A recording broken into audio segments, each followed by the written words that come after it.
દાહોદમાં રખડતા ઢોર અને શ્વાનનો આતંક છે. અનેક પડતર પ્રશ્નો પણ છે, એટલે કે પ્રાથમિક સુવિધાઓનો અભાવ પણ છે. દાહોદની જનતા, ત્યાંના જે લોકો છે, સ્થાનિકો છે, તે રોષે ભરાયા છે.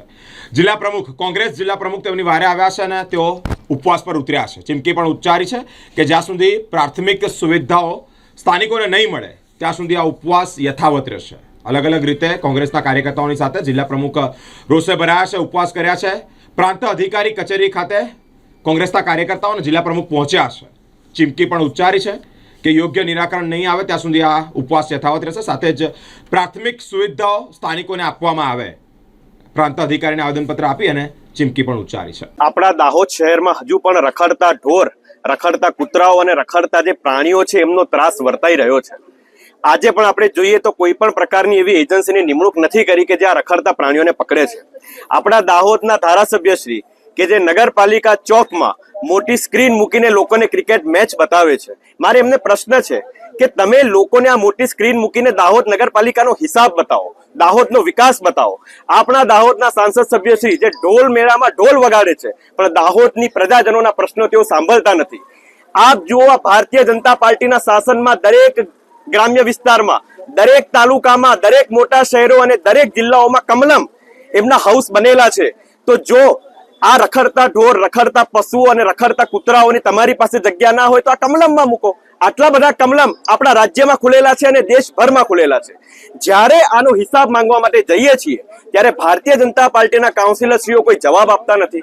ચીફ ઓફિસર સાહેબ શ્રી એવું કહે છે કે જો રખડતા કૂતરાઓ અમે પકડવા જઈએ અને અમારા અધિકારીઓને કરડી જાય તો. પ્રાંત સાહેબ શ્રી પાસે આવ્યા તો એ એવું કહે છે કે આ તો નીતિ વિષયનો મુદ્દો છે, એટલે હું વહીવટદાર છું પણ હું આના માટે જવાબદાર નથી. અને જ્યારે જિલ્લા કલેક્ટર શ્રી પાસે અમે ગયા તો તેમનું કહેવું એવું છે કે સ્માર્ટ સિટીનો પ્રોજેક્ટ તો ગયા વર્ષે પૂરો થઈ ગયો. તો હવે દાહોદના શહેરીજનો જાય તો કોની પાસે જાય? એ માંગ સાથે, એ બાબત સાથે આજે દાહોદ જિલ્લા કોંગ્રેસ પ્રમુખ હર્ષદભાઈ નીનામા સાહેબની આગેવાની હેઠળ અમે સૌ કોઈ અહીં આવ્યા અને અર્થી કાઢીને આવ્યા છીએ ભારતીય જનતા પાર્ટી અને ભારતીય જનતા પાર્ટીના ભ્રષ્ટાચારની. અને આજથી દાહોદ જિલ્લા કોંગ્રેસ પ્રમુખ શ્રી હર્ષદભાઈ નીનામા સાહેબ એ આમરણાંત ઉપવાસ પર બેસી રહ્યા છે. આપણા દાહોદ શહેરમાં હજુ પણ રખડતા ઢોર, રખડતા કૂતરાઓ અને રખડતા જે પ્રાણીઓ છે એમનો ત્રાસ વર્તાઈ રહ્યો છે. આજે પણ આપણે જોઈએ તો કોઈ પણ પ્રકારની એવી એજન્સીની નિમણૂક નથી કરી કે જે આ રખડતા પ્રાણીઓને પકડે છે.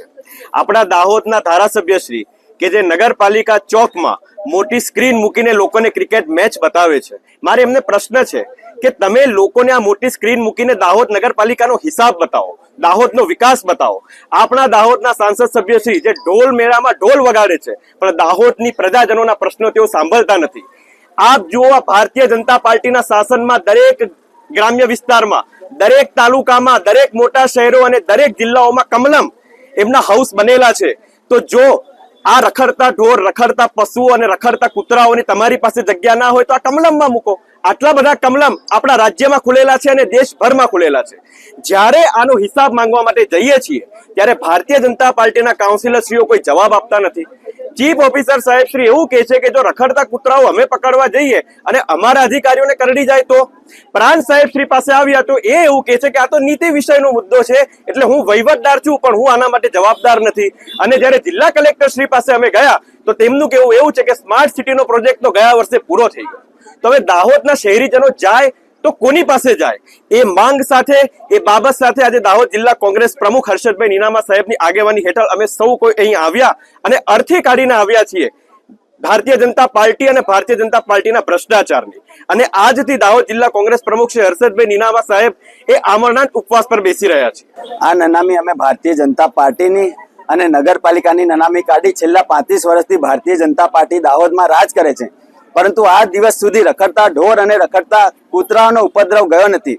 દાહોદ શહેરીજનોને કૂતરા કરડે છે, દાહોદ શહેરીજનોને આ રખડતા ઢોર નુકસાન કરે છે. 7 દિવસ સુધી લોકોને પીવાનું ચોખ્ખું પાણી નથી મળતું. 1500 થી વધારે દાહોદ શહેરમાં સ્ટ્રીટ લાઇટો બંધ છે, ગટરોના ઢાંકણા તૂટેલા છે, ગટરો ઉભરાય છે. જન્મ અને મરણના દાખલા માટે લોકો 1 મહિના સુધી દાહોદ નગરપાલિકાને ધક્કા ખાય છે તો પણ લોકોનું કામ નથી થતું. એટલે સામાન્ય જનતાની વાત સાંભળવામાં નથી આવતી. એટલે અમારે અહીંયા છેલ્લા 22 દિવસથી હું ઉપવાસ પર બેઠો છું. દાહોદ શહેર સમિતિ બેઠી છે, દાહોદ જિલ્લા કોંગ્રેસ સમિતિ બેઠી છે, તો એ છતાં વાત સાંભળવામાં નથી આવી. એટલે હું આજથી આ મરણ ઉપવાસ પર બેસું છું અને અન્ન અને જળનો ત્યાગ કરું છું. અને જ્યાં સુધી દાહોદ શહેરીજનોનું કામ ના થાય ત્યાં સુધી બેસવાના છે. છેલ્લે અમારો દેહ ત્યાગ કરવો પડે તો પણ અમે તૈયાર છીએ. અધિકારીઓ ક્યારના કે છે, વારંઘડી અમે આવેદન આપ્યું, પણ અધિકારીઓ કે છે કે 90% કામ થઈ ગયું, 90% કામ થઈ ગયું. છેલ્લા 10 વર્ષ થયા પરંતુ કામનું 90% કામ પૂર્ણ થતું નથી. સ્માર્ટ સિટીને 10 વર્ષ થયા, એ પણ ખતમ થઈ ગઈ, પરંતુ 90% કામ આમનું કદી પૂરું થયું નથી ને થવાનું નથી. તમારી આ સમસ્યાનું સમાધાન તમે લિખિતમાં જવાબ માંગ્યો તો એમનું શું કહેવું? અમે લિખિતમાં જવાબ માંગ્યો તો એમને એવું કહેવા માંગે છે કે 90% કામ થયું છે, બીજું કરી નાખશું, અમારી પાસે માણસો નથી. આમ બધા હોળી કરવા ગયા છે, આવા બહાના કરે છે. ચીફ ઓફિસર સાહેબ આવા બહાના કરે છે. તમે પણ માંગ કરી છે કે અમારી પાસે માણસો છે, એના વિશે શું?